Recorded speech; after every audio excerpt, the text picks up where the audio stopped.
మీరందరూ కూడా క్షేమంగా ఉండాలి, మీరందరూ కూడా క్షేమంగా బ్రతకాలి, మీరందరూ కూడా ఇక్కడ కళ్ళు మూసిన తర్వాత ఈ భూమి మీద మరణించిన తర్వాత దేవుడి రాజ్యంలో మీకున్న మీరందరూ కూడా కనబడాలనేది నా ఆశ. అదవుతుందన్నా. కానీ ఈ రోజుల్లో ఏ మనిషిలో అయితే పాపం ఉంటుందో పాపం ఉన్న ప్రతి మనిషి కూడా నరకాగ్నిగానే మార్గంలోకి వెళ్ళిపోతారు. బైబిల్లో కానీ కాదు, అన్ని గ్రంథాల్లో మాట ఉంది నరకం అనే పదం. నరకం అనే పదం అన్ని గ్రంథాల్లో ఉంది. బైబిల్లో యేసు ప్రభు మరి ఎక్కువగా నొక్కి చెప్పారు. ఏంటో తెలుసా? నీ కన్ను పాపం చేయడానికి ప్రేరేపిస్తే కనుక నీ కన్ను పెరిగివేసి దేవుని రాజ్యంలో ప్రవేశించు. నీ దేహం అంతా నరకంలో పడడం కంటే నీ కన్ను లేకుండా నువ్వు దేవుని రాజ్యంలో ప్రవేశించి నీకు మేలు అన్నారన్న. అంటే ఎంత ఘోరంగా ఉంది పాపము, ఎంత ఘోరంగా ఉంది నరకాన్ని ఎదురు చెప్తున్నాను ఆ మాటలో. ఈ నరకాన్ని నుంచి మనం తప్పించుకోలేము కానన్నా, మనంతటా మనం తప్పించుకోలేము. ఎందుకు తెలుసా అన్న?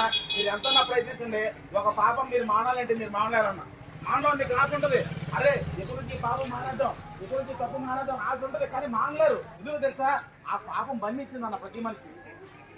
ఆ పాపం ప్రతి మనిషిని బంధించింది.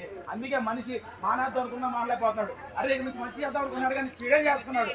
ఈ బంధకాలు విడిపించాలంటే మనంతా మనం విడిపించుకోలేం. ఈ బంధకాలని మనం విడిపించుకోవాలంటే మనకు రక్షకుడు కావాలి, మనకు విమోచకుడు కావాలి, మనకు సహాయం కావాలి. ఆ సహాయం కూడా మనుషుల దగ్గర ఉండకూడదన్న, దేవాది దేవుని ఉండాలి.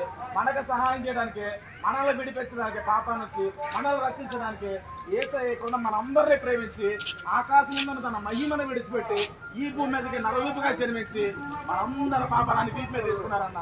మనందరి కోసం ఆయన మరణించారు, మనందరి పాపాన్ని ఆయన భరించారు, మనందరూ ఆయనగా చేశారన్న. ఆయన తీసుకుని ఎందుకు చేశారన్న? నా బిడ్డలు నరకడానికి నాకు ఇష్టం లేదు.